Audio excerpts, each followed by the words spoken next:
Welcome to the opening lecture of the series Myths About America. This lecture series has been organized by MIT's Special Program for Urban and Regional Studies, in short SPURS.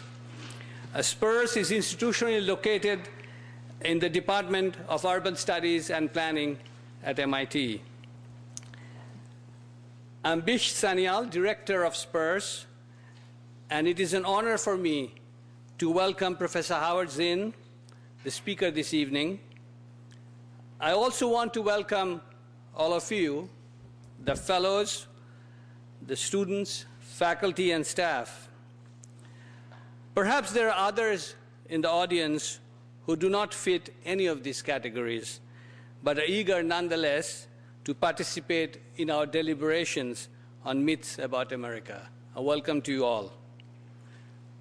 Let me provide a very brief description of SPURS, the program which is hosting this lecture series. For some of you who may not know, SPURS was created in 1967, a critical historical moment, much like the time we are living now. And it was created for mid-career professionals from around the world who wanted to spend a year at MIT reflecting on their work experience in a setting very different from their work environment and one which provided opportunities for reflection and learning. Now, a majority of the fellows in the program are supported by the Fulbright Exchange Program for practitioners, named after the late Senator Hubert Humphrey. One key objective of this program is to cultivate international understanding of the US by other nations in Asia, Africa, Latin America, and the Middle East. As you well know, the need for such an understanding is more important now than ever before. The selection of the theme and the speakers for this year's lecture series was made with this particular objective in mind. We assumed that most international fellows and students come to the US with certain preconceived opinions and perceptions regarding American society, politics, and economy. The goal of this lecture series is to subject such perceptions to critical scrutiny, drawing on historical evidence. We hope that such scrutiny of both negative and positive myths about America, as held by others and also by Americans themselves, will help the fellows better understand this nation. A few individuals and institutions deserve thanks for the organization of this lecture series. First, the Department of Urban Studies and Planning at MIT, which is currently headed by Professor Larry Vail, who I see is in the audience. Apiwat Ratnawara, Nympha de Leon, and Jenny Pakarduni, without whose help we could not have organized this lecture series. And finally, I want to thank the fellows themselves for their intellectual curiosity and eagerness to better understand the US. We are honored that this process of critical understanding is to be started with a lecture by Professor Howard Zinn, who does not need much of an introduction. A People's History of the United States, which Professor Zinn published in 1980, is a book that has inspired many who could for the first time see their own contributions to the nation's historical evolution, thanks to this new history from below. But Howard Zinn is not a person whose experience is confined to non-traditional social groups at the bottom of American society. He's a decorated war veteran who flew bombing missions in Europe during World War II, returned from the war and attended New York University on the GI Bill, and then went on to attend Columbia University, where he earned a master's degree and a PhD in political science. Later, he became the chair of History and Social Science at Spelman College in Atlanta, a college for black women, where he became deeply involved in civil rights movements. Howard Zinn's understanding of the US is based as much on such concrete first-hand experience as on academic studies of historical events. The combination of these two sources of knowledge has cultivated a mind which is at once sharply analytical, deeply empathetic, and patriotic too, in a way in which is necessary for our times. So with much admiration, I present to you the opening speaker of our lecture series, Professor Howard Zinn, who will speak this evening on the topic of the myth of American exceptionalism. Professor Zinn will speak for an hour, or 45 minutes to an hour, at the end of which he will have an exchange of views with you. Thank you.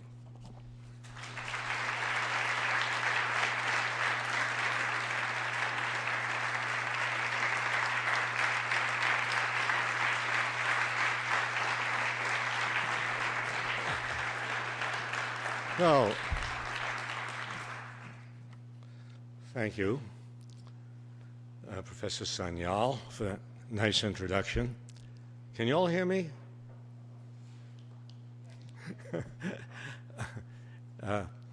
And also for inviting me. Not everybody invites me. And sometimes I have to go places uninvited. But it's good to be here at MIT. And are any of you back there having trouble hearing me? No. One person. Oh, oh, okay.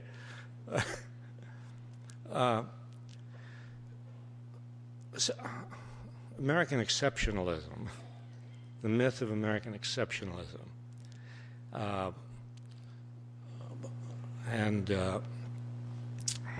By the way, when I told a friend of mine that I was going to give a talk on American exceptionalism, she immediately got in touch with somebody who had been a student of hers and I think who is now teaching, and who sent me a paper on American exceptionalism. But I will not read her paper, although she has some interesting, good, and useful, useful things to say. And one of the points she makes is that by American exceptionalism, we don't mean that the United States is simply unique, simply different. All countries are unique. All countries are different.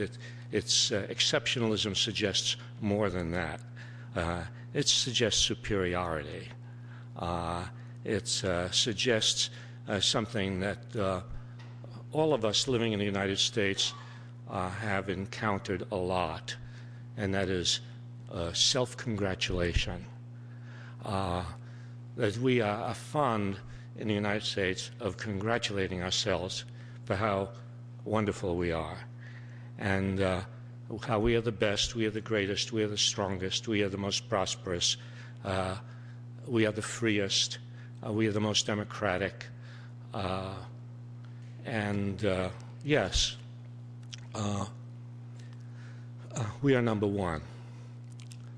And we are, in fact, number one in many things. And we are very good, really very good in many things. And those are the things I probably don't have to tell you about, because anybody who is in the United States, anybody, even for a short time, knows, because the things that the United States is good about are immediately apparent. But that's not enough. That doesn't tell the whole story.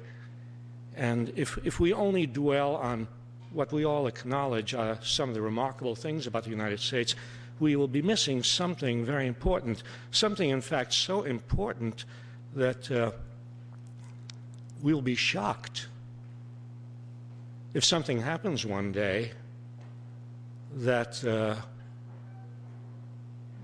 arouses us from our complacency, and that makes us wonder how it is that a country so gifted, so special, so superior should experience suddenly a disaster that nobody can explain. You know, and well, yes, when 9/11 happened, that was an occasion perhaps for reflection on ourselves, a sober and critical reflection on ourselves. That did not happen in the higher reaches of government. The people at the top of the government are not given to self-reflection or to self-criticism. No, instead, you know, the reaction was a kind of a hysterical reaction, reaching out. Well, reaching is a euphemism. War, violence, attack, do something, but no reflection. So I think that kind of examination of who we are as a country is needed, so we won't be unguarded, so we won't be shocked when something terrible happens, so we will perhaps begin to understand. I mean, this idea of self-congratulation sometimes manifests itself this way, that if you criticize the United States government, and a lot of people here have probably experienced this, as anybody who has ever uttered a word of criticism, and you're met with the exhortation, well, why don't you go somewhere else? Well, sometimes they say, why don't you go back to where you came from, you know, which might be Brooklyn, you see. But it's you know, but somehow go somewhere else. A friend of mine who is a comedian, I mean, I have friends of mine who are comedians but who don't know it. But this is a guy who is a comedian and who knows it. But he's also serious. Some of you maybe have encountered him because he used to do comedy here in the Boston area. His name is Barry Crimmins, and in his serious comedy, he would very often be critical of certain things that the United States had done in the world, you know, and people would say to him, well, why don't you move somewhere else? And he would say, I don't want to move somewhere else because I don't want to become the victim of American foreign policy, you say. Well, this notion of superiority and exceptionalism starts early. And Sarah Merton, who wrote this book, points out that it starts as early as, well, here in the Massachusetts Bay Colony in 1630. The colony had just begun, and the governor, Winthrop, utters those words which centuries later will be repeated by Ronald Reagan, who is a great student, as you know, of early American history. And the Winthrop talked about the Massachusetts Bay Colony as a city on a hill. I think Reagan embellished it a little and talked about a golden city on a hill. Well, the idea of a city on a hill, and you've probably heard that expression a number of times, the idea of a city on a hill is a nice one, because it suggests a model. It suggests setting an example. It suggests what, in fact, George Bush has spoken of, and he said, you know, we are a beacon of liberty and democracy, and if that was what we were, if that's all we are, we're a city on a hill that people can look to and that people can learn from and people can admire and people can emulate, I mean, that is a wonderful thing to be. But it doesn't stop there with just being a city on a hill.